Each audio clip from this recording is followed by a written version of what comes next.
Hey everyone, hope you're doing well. In some of my other videos, people have asked how we cook in the van. And that was already a video that I was planning on working on. So today I have laid out in front of me pretty much everything that we use to cook, all our cooking options. So that's what I'm going to be talking about today, how we cook in the van. Before that, it's worth noting that you can cook without having to cook, kind of a thing. You can eat without cooking. So you can have, fruits and stuff like that, and sandwiches. We like deli sandwiches, peanut butter sandwiches. We sometimes find salad kits at places like Walmart and stuff that you just put them together and it's a meal right there. Canned foods, like I like sardines.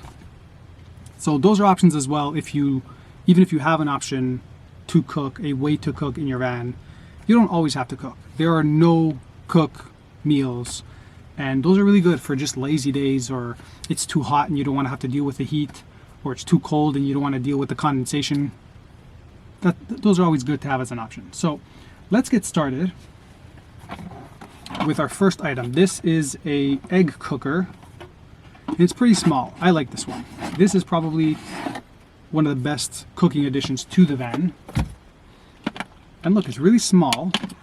Like it fits in my hand. Here's it right next to my head.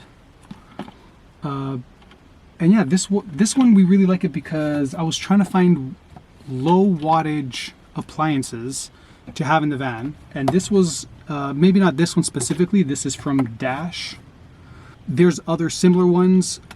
This is just the one that eventually we saw at the store one day, and we're like, hey, we heard good things about these. Let's check it out. And it's rated for, yes, right here it says 360 watts. I don't know if you can see that.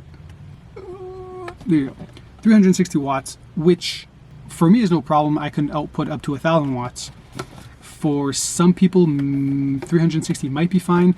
And I'll tell you what, it might even be less than that, because I'm not too sure if I've ever seen it hit even 350, but I can't exactly remember, and I haven't really been in the mood for eggs, so I didn't buy eggs on purpose just to test it.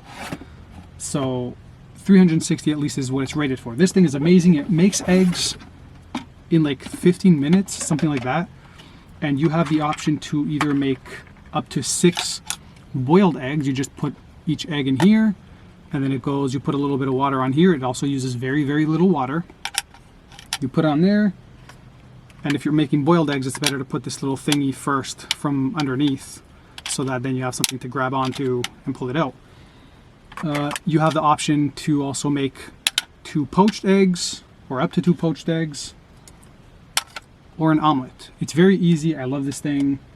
And eggs are healthy for you, so this is always a good option if you have something that has a little bit more, if you have an electric system that is a little bit more reliable, and you find yourself with a little bit of spare wattage energy. On weeks like now, we've had a couple of 4 sort of cloudy days, but now we're gonna have, I think, 5 days of sun in a row in what is it, mid-October? Last year it was not like this at all. Last year October was cold and cloudy. So that's the first option, and that's what we use in the van. We use this quite often. It's amazing. It does a little, you press the button to start, and then a little chime goes on when it's done, and then you press it again for it to stop. Really good, low wattage. I recommend not this one specifically if you don't want to buy this one specifically, but at least this format of egg cookers I highly recommend. Now, our next item. This one may be a little controversial, just the sheer bulkiness of it. This is a rice cooker. Sometimes I interchange the egg cooker and the rice cooker, so I'm sorry if I've already done that, but this is a rice cooker. You can also steam things with it. I'm gonna put it down. You can also steam things with it. It does have a steamer tray, so you just put the water inside of this one, and then you put whatever you're steaming in here, you close it. It's simple, just as simple as that, as the egg maker, if not more. Let's just go with it just that simple. The main issue is with this, and it's been okay, we've been able to boil potatoes with this, with the steaming function. The only issue, or the main issue, is the power consumption. So this is rated for 500 watts. And like I said before, I can output up to 1,000 watts. So this isn't a huge issue. And I even think that that's a little bit, you know, usually when you have an appliance, it'll say like 800, but maybe it'll only crack 700. In testing, I don't think I saw this use more than 450. So 500. But the thing is, whereas the rice cooker, oh, I did it. Whereas the egg cooker, the water starts boiling and it starts steaming the inside within like 2-3 minutes. This one will take at least about 10 minutes. So the egg cooker, it's steaming in 2-3 minutes. This one takes about 10 or more.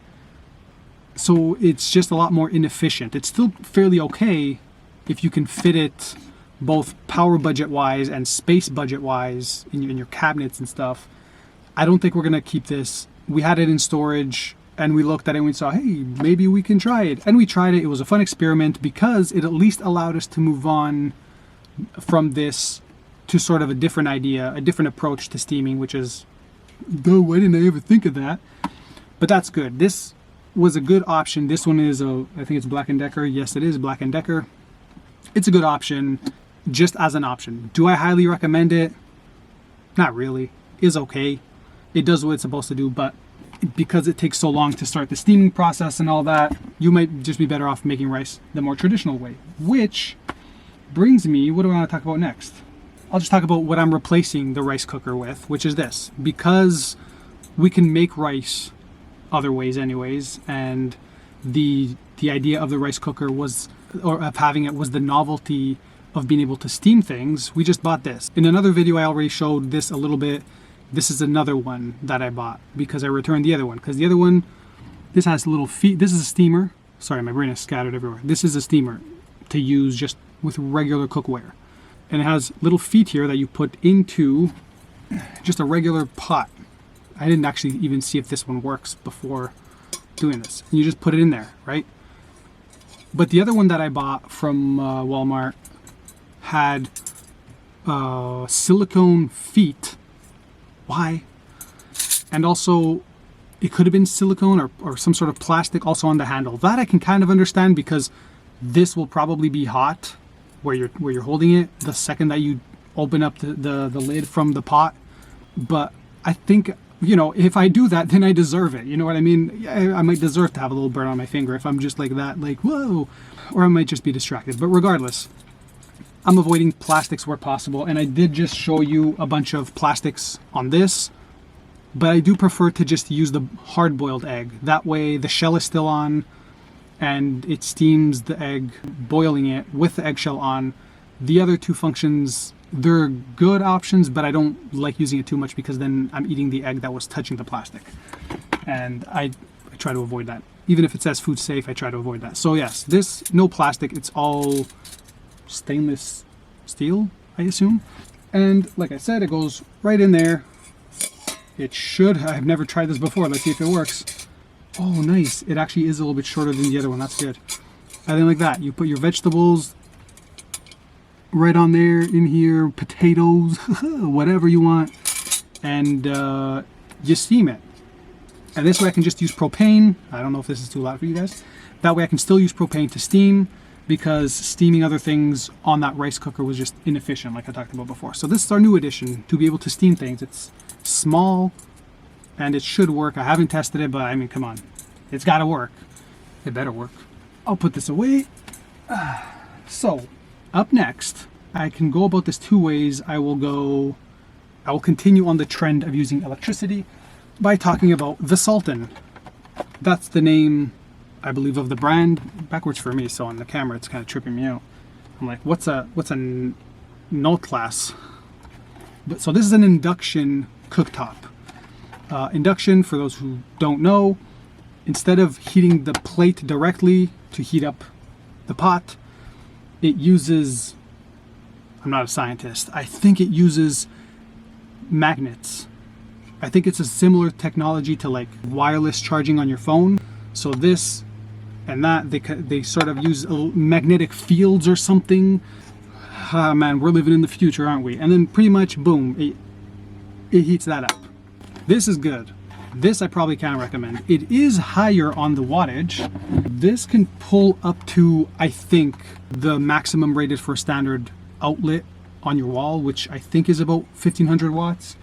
I can only do 1000. So before I trip anything inside of my battery system and it starts freaking out, what I gotta do is I gotta turn it on, beep, and then I have to click mode. The second that mode goes on, it's on the power level. So it's at the highest one. It starts off at the highest one, power level 8. So we gotta mash the minus button to go down from 8 to go to a safer level.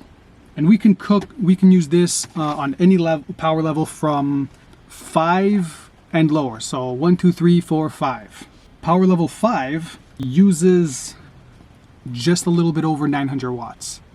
That's high. That is kind of high for a lot of people. Car dwellers and even some van dwellers and van lifers might not have that, depending on how simple their setup is. But that's at number 5, just over 900 watts. But just bring it down to number 4, brings it to 700 watts. That's a little bit more doable. And I do usually have it at number 4 when cooking, because once it gets hot enough, whatever you're cooking, whether it's a little bit of meat or whatever, number 4 is pretty good. And then at that point, from 4 and lower, so 3, 2, 1, the stovetop just alternates between on and off.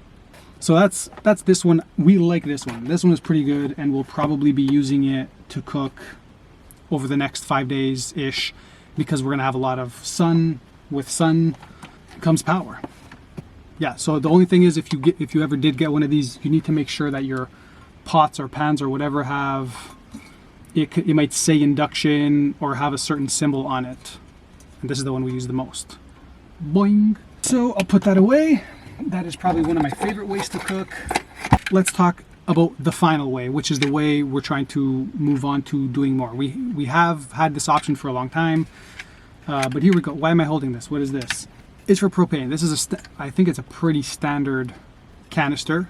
This is the little adapter thingy that we bought together with the top portion. So this base goes right there. Let me try to get at a better angle for you. Right there. These legs, you can open them up to have a little bit more of a surface for it to not be as shaky, because like this gets a little bit tall. This screws up on top, and then I didn't screw it in, by the way. Ooh, burps. I didn't screw it in. This is just for demonstration purposes. I am a professional. Do not attempt this at home. And then this goes on top. This or whatever other type of pot or pan goes right on top. Perfect. I can then steam things or whatever the case may be, make coffee. This is how we make coffee. We just boil the water, and then we have a ceramic pour over thingy that we put that in, and that's it. That's how we cook in the van. It's not very complicated. It's not rocket science. Ugh. But if you were to look at the floor here, you would probably see this mess and you would be like, that's a lot of stuff. Yes, that's why this one's going away. It's going to go under the bed in storage there, because next time I go to my parents' house, that's where I have all my storage, all my stuff. This will go back. It was good to help me think a little bit more about how we cook, so I could introduce that other steamer, but this is going away. This one, can't recommend too much, because you can already make, that's a rice cooker. You can already make rice in this. But regardless, that's how we cook in the van. I don't think I missed anything. So yeah, that's how we do it. How do you cook in your van? Do you cook in your van? Do you cook in a house or an apartment? Sometimes I miss that, but not today. Hope you enjoyed the video, guys. Like if you liked, dislike if you disliked, subscribe, please. Bye-bye.